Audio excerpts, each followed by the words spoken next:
अब जैसे समझिए, अब जैसे पूछता है कि प्रस्तावना की विशेषता, प्रस्तावना की विशेषता या दर्शन, तो बस एक लाइन ध्यान रखिए कि विशेषता बड़ा गोला है और दर्शन इसके भीतर गोला है। दर्शन का मतलब होता है अमूर्त बातें, जैसे स्वतंत्रता, समानता, न्याय, समाजवाद। जैसे मान लीजिए हम दर्शन बोलेंगे तो दर्शन का मतलब जैसे हुआ कि समाजवाद के बारे में 2 लाइन लिख दीजिएगा, पंथ निरपेक्षता के बारे में लिख दीजिएगा 2 लाइन, मान लीजिए स्वतंत्रता के बारे में कुछ लिख दीजिएगा, समानता के बारे में कुछ लिख दीजिएगा, न्याय के बारे में कुछ लिख दीजिएगा, बंधुत्व, इन सब चीजों को लिख दीजिएगा। और जब विशेषता पूछेगा तो फिर दर्शन को तो लिखना ही है। विशेषता इज इक्वल टू क्या हो गया, दर्शन प्लस अन्य बातें।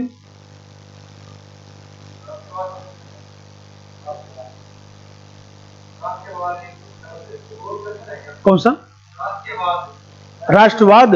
तो प्रस्तावना में राष्ट्रवाद कहां लिखा है? राष्ट्रवाद भी एक तरह से दर्शन है, लेकिन प्रस्तावना में नहीं लिखा है। हाँ, राष्ट्रवाद पूरी विचारधारा है।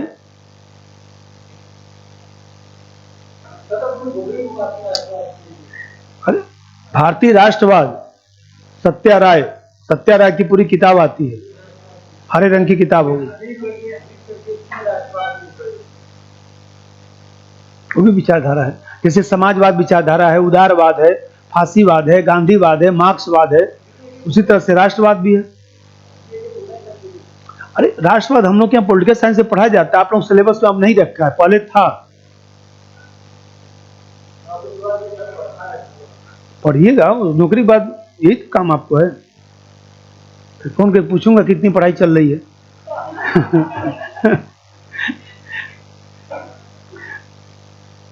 अब जैसा समझिए, अब यहां पर जो है लिखिए, प्रस्तावना बना लीजिएगा, ऐसे अपने जहन में रहना चाहिए कि कभी प्रस्तावना में दर्शन पूछेगा, दर्शन प्लस अन्य बातें, दर्शन प्लस अन्य बातें, दर्शन प्लस अन्य बातें। अब यहां पर जो है मैं 2 4 5 लिखवा देता हूं और उसी में सब अपना नोट कर डालिएगा। अब इसे मान लीजिए पहला चीज है गणतंत्र। अब इससे गणतंत्र हमारा है रिपब्लिक, रिपब्लिक, तो रिपब्लिक के बारे में 4 लाइन। नंबर 1 गणतंत्र।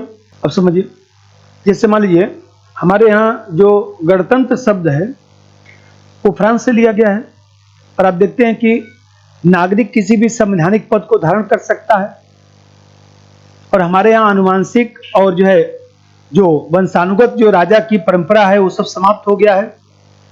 जैसे हमारे यहाँ राष्ट्रपति भी जनता द्वारा अप्रत्यक्ष रूप से निर्वाचित होता है, तो नागरिक कोई भी संवैधानिक पद धारण कर सकता है। राजतंत्र और अनुशासनगत ये सब राजतंत्री परंपरा का समापन हो गया है। इस अवधारणा को हम लोग गणतंत्र कहते हैं। तो गणतंत्र की अवधारणा कहां से लिया गया? फ्रांस। अभी बताइए ब्रिटेन में गणतंत्र है? नहीं, क्योंकि वहां राजा की परंपरा है। ऑस्ट्रेलिया गणतंत्र है? कनाडा गणतंत्र है? क्यों नहीं? बढ़िया, कनाडा और ऑस्ट्रेलिया भी गणतंत्र नहीं है, क्योंकि ब्रिटेन का राजा ही यहाँ का जो है संवैधानिक प्रमुख होता है। अमेरिका गणतंत्र है?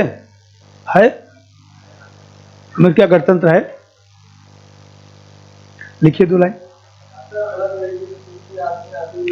इससे याद होगा, मैं बार बार कहता हूं, जैसे हमसे कोई पॉलिटी पढ़ा होगा 5 साल पहले, 4 साल पहले, कोई तो मिला होगा, कोई टकराया कि नहीं आप लोगों को?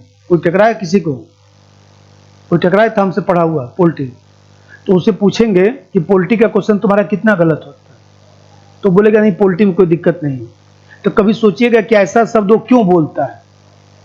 इसलिए क्योंकि मैं 2 काम करता हूं। पहला चीज पूछ पूछ के जो है देखता रहता हूं कि आपको कितना समझ में आ रहा है। दूसरा चीज मेरा काम है टेस्ट लेने का। भाई पीटी मान लीजिए जो भी पढ़ा होगा, अभी देखिए यूट्यूब पर मैं ही पढ़ा रहा हूं, वहां पर भी तो टेस्ट चल रहा है। तो हर टेस्ट में 15 क्वेश्चन चलता है, मेरे समझ से 17-18 टेस्ट हो भी गए। और सोचिए 100 टेस्ट लूंगा, 100 का लक्ष्य है। 100 टेस्ट जिस दिन ले लूंगा, 100 वीडियो बना दूंगा, उस दिन हरिद्वार जाऊंगा गंगा स्नान करने, क्योंकि हमने जीवन में एक लक्ष्य बनाया है। कहना आसान होता है, 100 वीडियो बनाना, 100 टेस्ट पेपर बनाना, उसको कराना। उसके बाद जिस दिन हो जाएगा उस दिन जाऊंगा, गंगा स्नान करके भगवान से बोल दूंगा कि जो गलती होगा क्षमा कर दीजिएगा, हमने प्रयास किया था। तो मान लीजिए हम कहते हैं कि जो रिपब्लिक, देखिए 2 लाइन, फ्रांस, यह फ्रांस से लिया गया है, यह फ्रांस से लिया गया है। इसका सामान्य अर्थ है, इसका सामान्य अर्थ है, इसका सामान्य अर्थ है कि सभी सार्वजनिक पद नागरिक धारण कर सकते हैं, सभी सार्वजनिक पद नागरिक धारण कर सकते हैं, सभी सार्वजनिक पद नागरिक धारण कर सकते हैं। अनुवांशिक आबलिक राजतंत्रीय परंपरा का समापन हो गया है। जैसे राष्ट्रपति अप्रत्यक्ष रूप से निर्वाचित होता है, जैसे राष्ट्रपति अप्रत्यक्ष रूप से निर्वाचित होता है। तो देखिए जो पंथ निरपेक्षता है, तो हमारे यहाँ जैसे ये पश्चिमी धर्मनिरपेक्षता है, पश्चिमी धर्मनिरपेक्षता है, तो पश्चिमी धर्मनिरपेक्षता से पंथ निरपेक्षता हमारा व्यापक है। और हम लोगों ने सेकुलर शब्द की जगह पर पंथ निरपेक्ष शब्द का प्रयोग किया है, क्योंकि हम लोग धर्मनिरपेक्ष शब्द लिखेंगे तो ये जो है अंतर विरोध हो जाएगा। क्योंकि धर्म हमारे यहाँ जो धृ धातु है, धारण करना, अच्छे गुणों को धारण करना, स्व कर्तव्य पालन की भावना जो है, उसको हम लोग धर्म कहते हैं। गांव में देखिए कोई व्यक्ति अच्छा से मान लीजिए बच्चों को पढ़ाता लिखाता है, नैतिक तरीके से रहता है, तो उसको हम लोग क्या कहते हैं? बड़ा धार्मिक व्यक्ति है। लोटा बाल्टी लेके पूजा करने वाले व्यक्ति को धार्मिक नहीं कहा जाता है। अपना अच्छा से कर्तव्य करने वाले व्यक्ति को धार्मिक कहा जाता है, बहुत धार्मिक व्यक्ति है। तो यहां पर यदि धर्मनिरपेक्ष लिख देंगे तो कहीं ना कहीं जो है धर्म से निरपेक्ष हो जाना तो फिर हमारी सभ्यता संस्कृति से मेल ही नहीं खाएगा। मनोहर जोशीवाद में 1993 में सुप्रीम कोर्ट ने भी कह दिया धर्मनिरपेक्ष नहीं लिख सकते, पंथ निरपेक्षता ठीक लिखा गया है। क्योंकि हमारे यहाँ जो रिलीजन शब्द है, उस रिलीजन शब्द का अनुवाद हमने पंथ किया है। पंथ मतलब 5 बातें। भाई कोई भी पंथ होगा, रिलीजन होगा, तो उसमें क्या पाया जाता है? अलौकिकता, उसमें अलौकिकता पाया जाता है। कोई भी रिलीजन होगा तो उसमें जो है कुछ जो है किताबें जरूर होंगी, हनुमान चालीसा, कुरान, कुछ ना कुछ होगा ना पढ़ने उड़ने के लिए। मान लीजिए कुछ स्थल होगा, मान लीजिए इसी प्रकार से मोक्ष की अवधारणा होगी। और फिर 5वां कर्मकांड होगा। ये 5 बातें मिलती हैं तो उससे रिलीजन बनता है। तो यहां पर हम लोग धर्मनिरपेक्ष शब्द की जगह पर पंथ निरपेक्ष शब्द का प्रयोग करते हैं। और हमारे यहां जो पंथ निरपेक्षता है, तो आप देखते हैं कि ये जो पंथ निरपेक्षता है ये व्यापक है। तो व्यापक है तो यहां पर जो धर्मनिरपेक्षता है, जो धर्मनिरपेक्षता है, जो पश्चिमी धर्मनिरपेक्षता है, तो पश्चिमी जो धर्मनिरपेक्षता है इसका मतलब होता है 2 चीजें। इसका मतलब है कि राज्य का कोई धर्म नहीं होगा, कोई धर्म नहीं होगा। इसका मतलब राजकीय कार्यों में धर्म का प्रयोग नहीं किया जाएगा, अर्थात राजकीय कार्यों में धर्म का प्रयोग नहीं होगा। भाई राजकीय कार्य का मतलब शिक्षा है, अर्थव्यवस्था है, राजनीति है, चुनाव है, इन सब चीजों में धर्म का प्रयोग नहीं किया जाएगा। और दूसरा चीज इसमें होता है कि मानव का कल्याण होगा, मानव का कल्याण होगा, अब वैज्ञानिक प्रगति का विकास होगा, वैज्ञानिक प्रगति का विकास, साइंटिफिक टेम्पर। वैज्ञानिक प्रगति का मतलब साइंस पढ़ना, वैज्ञानिक प्रगति, साइंटिफिक टेम्पर का मतलब क्या हुआ? साइंस पढ़ना नहीं, तार्किकता, रीजनेबिलिटी, जस्ट। वैज्ञानिक प्रगति का मतलब होता है कि जैसे मान लीजिए हम कहते हैं पंखा ऐसे चल रहा है, तो दिमाग में पंखा ऐसे क्यों नहीं चल रहा है? अच्छा, थंब रूल है, जब भी घूमेगा ऐसे ही घूमेगा, वो चुंबकत्व वाला फ्लेमिंग का। तो मान लीजिए हमको तो भूल गया सब। तो कहने का मतलब कि जैसे मान लीजिए उसका तर्क है ना अब वो तर्क है तो हर चीज का तर्क होगा ना। तो हम लोग वैज्ञानिक प्रगति का मतलब तर्क करिए, ये नहीं क्या सही होता है। हम फेल हो गए, पता जानते हैं भगवान नहीं चाहता कि मैं आईएएस बनूं, भगवान चाहता है कि मैं गांव में ही रहूं।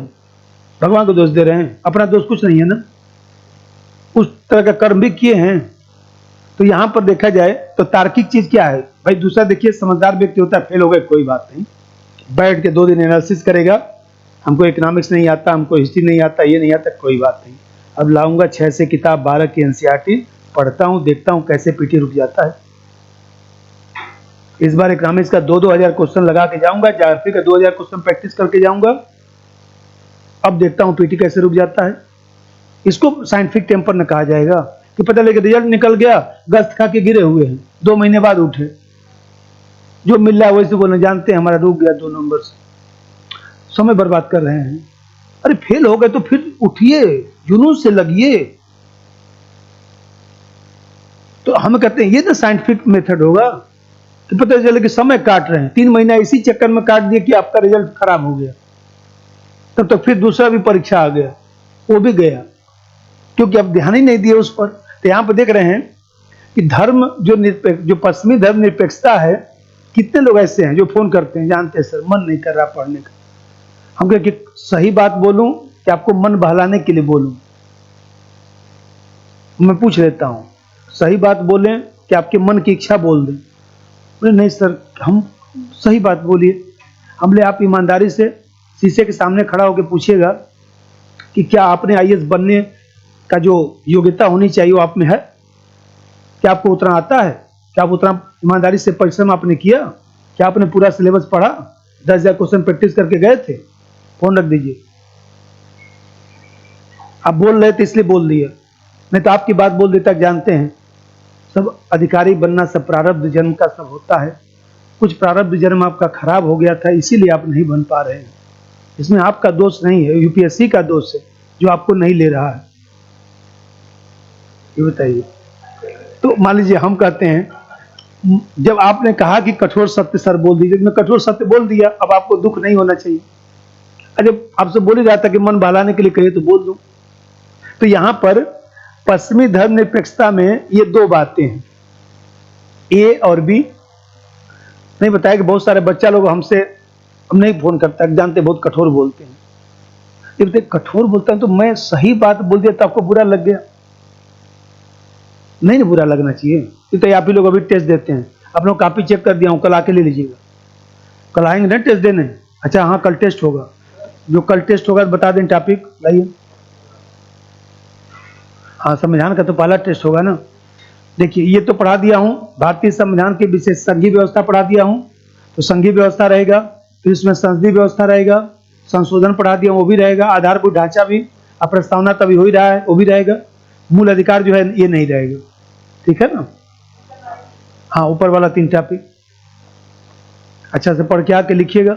और उसमें जो है 8 प्रश्न रहेगा, इसमें 8 प्रश्न रहता है, तो 8 प्रश्न रहेगा तो 4 प्रश्न जो है 150 शब्द का रहेगा 10 नंबर का, और 4 प्रश्न जो है 250 नंबर का रहेगा 15 नंबर का रहेगा आकर। और 2 बजे से टेस्ट होता है, तो 2 बजे से शाम को 6 बजे तक टेस्ट होगा। आकर 2 बजे से 6 बजे तक आप लोग टेस्ट दीजिएगा, अपनी कॉपी जो है पुराना जो टेस्ट दिए होंगे वो ले लीजिएगा, और ज़्यादा से ज़्यादा 1.5 घंटा ही लिखिएगा, उसे 1.25 घंटा ही बहुत होता है, लेकिन 1.5 घंटा लिखिएगा। 2 से 6 नहीं, 2 से 6 का मतलब उसके बीच में आकर 1.5 घंटा लिख के चले जाइएगा सब। मतलब जिसको 2 से 4 का मतलब 4 घंटे के भीतर आके दे के चले जाइएगा, 6 बजे मत आइएगा, क्योंकि हम लोग सैटरडे को जो है 7 बजे तक 6:30 बजे तक कोचिंग बंद कर देते हैं, और संडे को तो कोचिंग बंद ही रहता है, नहीं खुलता है। अब जैसा समझिए, अब ये जो है पश्चिमी धर्म निरपेक्षता हुआ। अब इस पश्चिमी धर्म निरपेक्षता को हमने एक मान लिया, तो ये जो भारतीय पंथ निरपेक्षता है, भारतीय पंथ निरपेक्षता है, इसमें एक्स तो है ही है, साथ में राज्य सभी धर्मों के साथ समान व्यवहार करेगा, समान व्यवहार करेगा। इसका मतलब धार्मिक सहिष्णुता, धार्मिक सहिष्णुता, धार्मिक सहिष्णुता। कि राज्य सभी धर्मों के साथ सहिष्णुता का भाव रखेगा। इस बात को हम लोग जो है भारतीय पंथ निरपेक्षता कहते हैं। ऐसे बस बना लीजिए या फोटो खींच लीजिए, वहीं पर बना लीजिएगा। टॉलरेंस का मतलब होता है कि जैसे मान लीजिए हम लोग कहते हैं कि जैसे हम हैं वैसे आप हैं। सहिष्णु व्यवहार का मतलब होता है कि जैसे मैं बताया भाई, सहिष्णु व्यवहार का मतलब होता है कि नरम व्यवहार करना, चाहे मैं समान व्यवहार करना। वही चीज जो आपको अच्छा न लगे वो दूसरे को क्यों बोलेंगे? या अपने धर्म के बारे में जो सोचते, बताइए हनुमान जी हैं, हम लोग का हनुमान चालीसा है, अब सड़क पर गिर जाता है, कहीं फेंका रहता है तो अच्छा नहीं लगता है ना। तो बताइए नहीं अच्छा लगता है तो उसी तरह से दूसरे धर्म का भी सम्मान होना चाहिए। ये सहिष्णु व्यवहार है।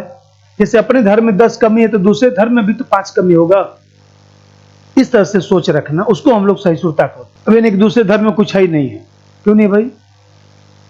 दूसरे धर्म में भी अच्छाई है, कमी है, अपने धर्म में भी अच्छाई कमी है, कोई बात नहीं, जिसकी जो मर्जी हो उस धर्म का पालन करें, उस पर टोका टिप्पणी नहीं होना चाहिए।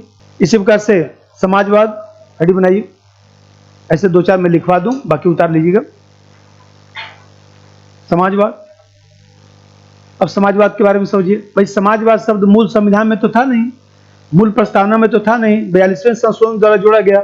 और हमारे यहाँ समाजवाद कोई पश्चिमी समाजवाद नहीं है, हमारा समाजवाद अनोखा समाजवाद है। इसका मतलब कि भारतीय समाज की परिस्थिति के अनुसार हम समाजवाद को लागू करते हैं। इसीलिए तो हम लोगों ने मिश्रित अर्थव्यवस्था को अपनाया कि जितनी इच्छा होगी उतना हम जो है पूंजीवाद को अपना लेंगे, और जितनी इच्छा होगी उतना हम समाजवाद को अपना लेंगे। तो परिस्थिति के अनुसार हम लोग उसको घटा बढ़ा सकते हैं। इसका मतलब होता है कि समाज की समाजवादी जो संरचना है उसके अनुरूप हम समाजवाद को बढ़ावा देंगे। समाजवाद मतलब समानता को केंद्र बिंदु मानकर जो विचारधारा है उसको हम लोग समाजवाद कहते हैं।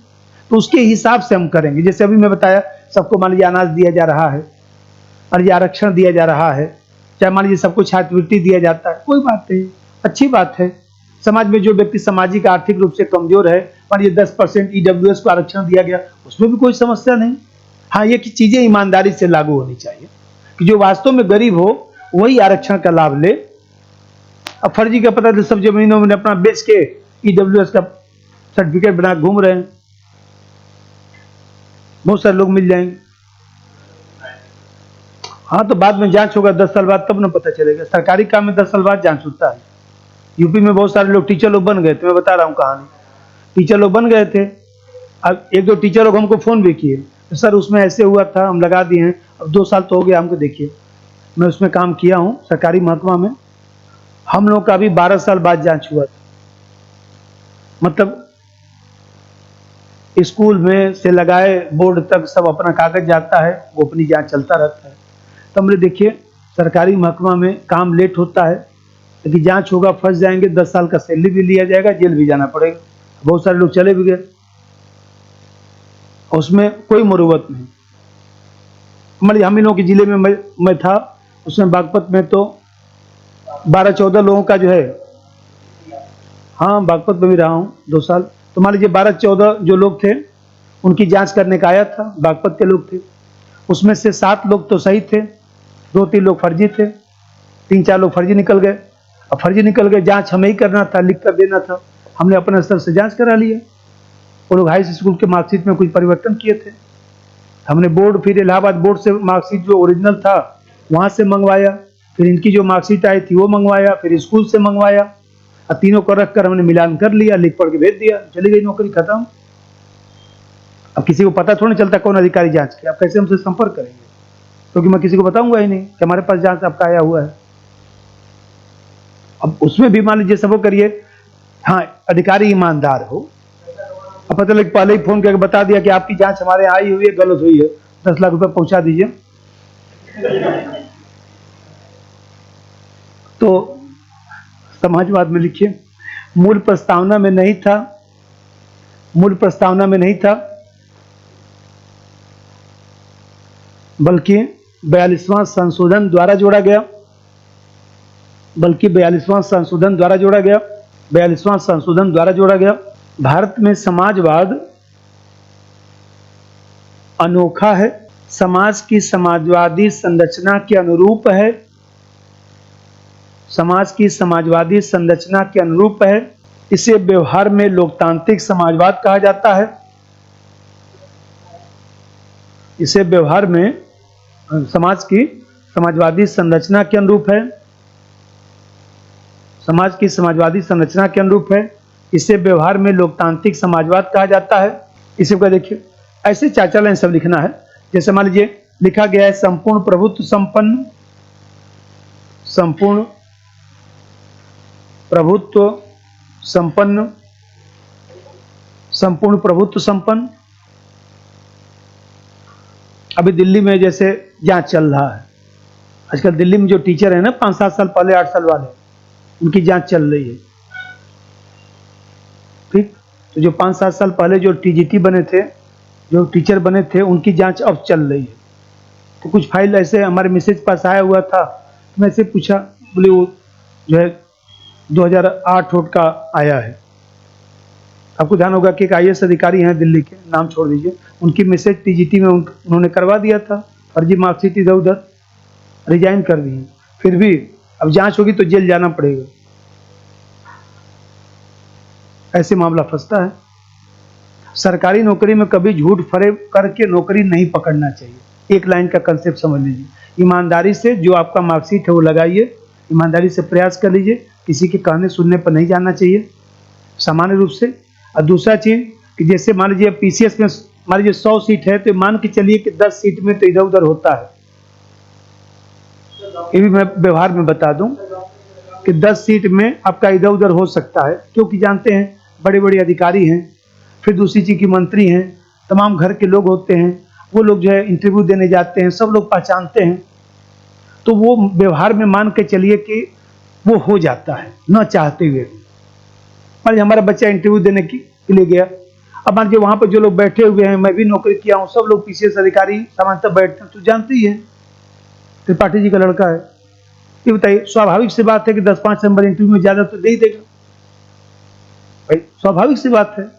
तो अब मान लीजिए उसको तो आप बहुत रोक नहीं सकते। मैं तो देखता हूं, जैसे मान लीजिए सुरेंद्र सिंह ऐसे चेयरमैन रहे UPSC के, सुरेंद्र सिंह का नाम सुने होंगे, आज के 20 साल पहले हम लोग जमाने में सुरेंद्र सिंह थे, चेयरमैन थे।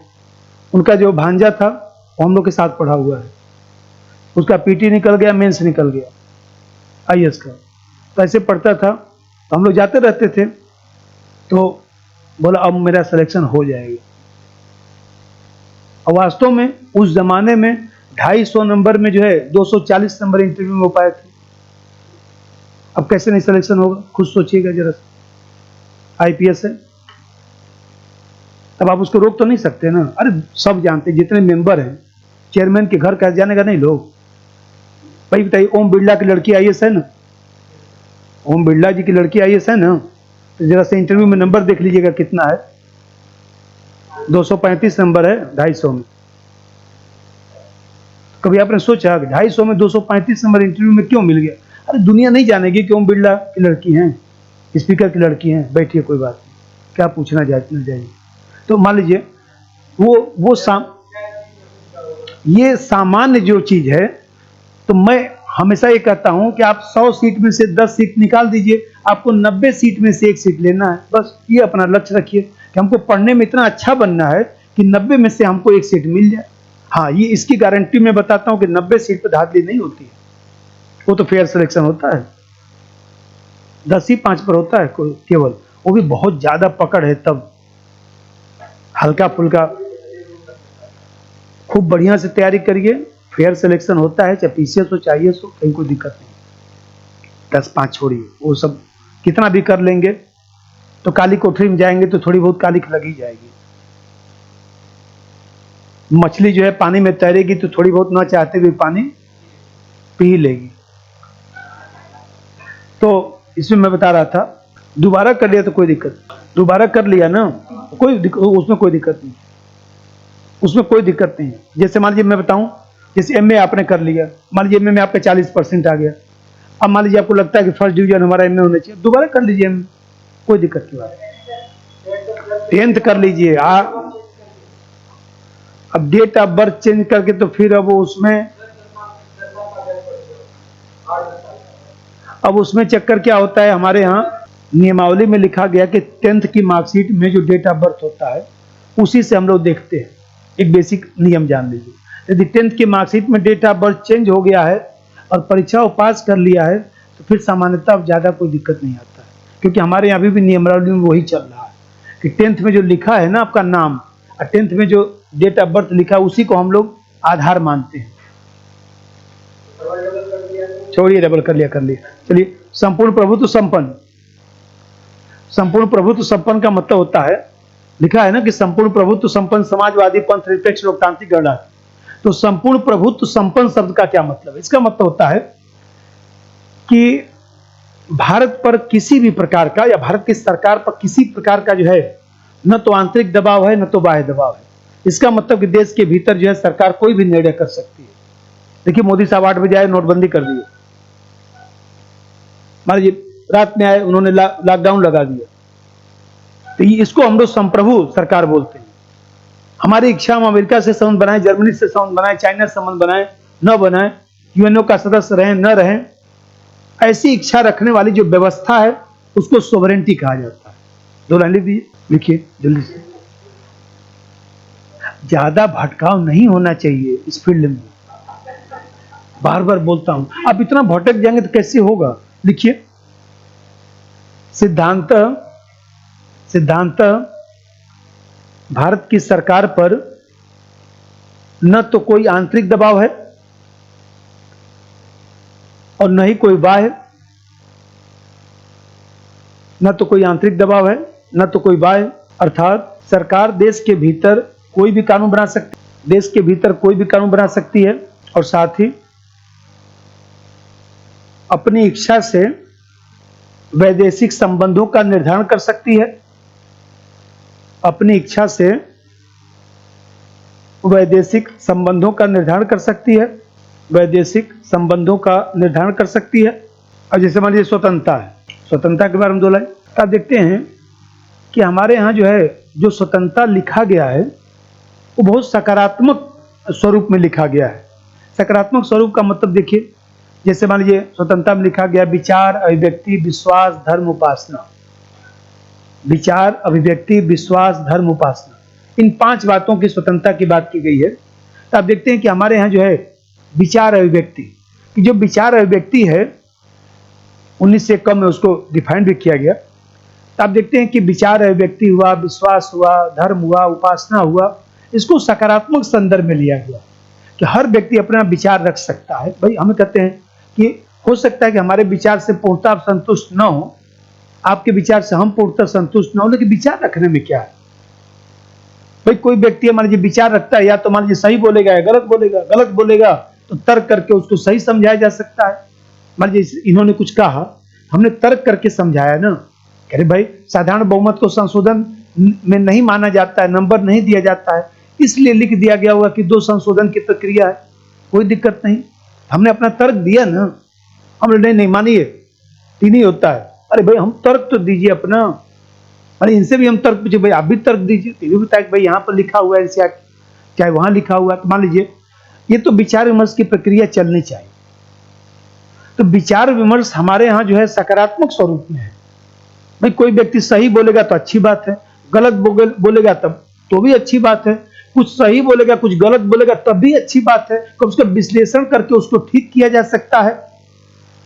ये भी तो हो सकता है 10 पागल सन की व्यक्तियों में से कोई व्यक्ति बहुत अच्छा बोल दे। जीएस मिल कहता है ना, ऑन लिबर्टी में लिखा है, ऑन लिबर्टी जो है विश्व की सबसे अच्छी पुस्तक है, स्वतंत्रता पर लिखी गई। जीएस मिल ने लिखा, जॉन स्टुअर्ट मिल।